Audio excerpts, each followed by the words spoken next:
সংবিধানের ১১৬ অনুচ্ছেদের মাধ্যমে অধীনস্থ আদালতের উপর প্রধান বিচারপতি এবং আইন মন্ত্রণালয়ের দ্বৈত শাসন চলছে। সংবিধানের ১১৬ অনুচ্ছেদের বাতিল না করে শুধু অধ্যাদেশের মাধ্যমে বিচার বিভাগ স্বাধীন করা সম্ভব নয় জানিয়ে আদালতে এই অনুচ্ছেদ বাতিল চেয়েছেন আইনজীবী শিশির মনির। ১১৬ অনুচ্ছেদ বাতিল চেয়ে করা রিটের রুল শুনানির দ্বিতীয় দিন আদালতে এসব কথা বলেন তিনি। শিশির মনির বলেন, স্বাধীন সার্বভৌম আদালত থেকে বিচার পাওয়া নাগরিক অধিকার, কিন্তু দীর্ঘদিন ধরে অদৃশ্য হাতের অজুহাত দিয়ে বিচার বিভাগ নিয়ন্ত্রণ করা হচ্ছে। সুপ্রিম কোর্টের নিজস্ব সচিবালয় প্রতিষ্ঠা হলে তা অনেকটা নিয়ন্ত্রণ হবে। পরবর্তী শুনানির জন্য মঙ্গল ও বুধবার দিন নির্ধারণ করেন আদালত।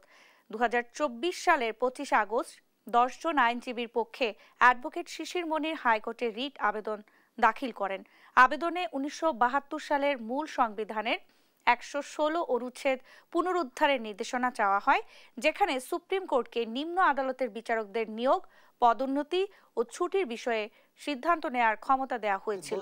শাসন চলছে, একদিকে হলো প্রধান বিচারপতির শাসন, আরেকদিকে হলো আইন মন্ত্রণালয়ের শাসন। এই দ্বৈত শাসন থেকে অধস্তন বিচারকদের মুক্ত করে একটি স্বাধীন সার্বভৌম শাসনের অধীন প্রধান বিচারপতির দপ্তরে সেপারেট সেক্রেটারি প্রতিষ্ঠা করে ন্যস্ত করা প্রয়োজন। অধ্যাদেশটি পরিপূর্ণভাবে বাস্তবায়িত হতে গেলে সংবিধানের ১১৬ অনুচ্ছেদ আগে সংশোধন করতে হবে।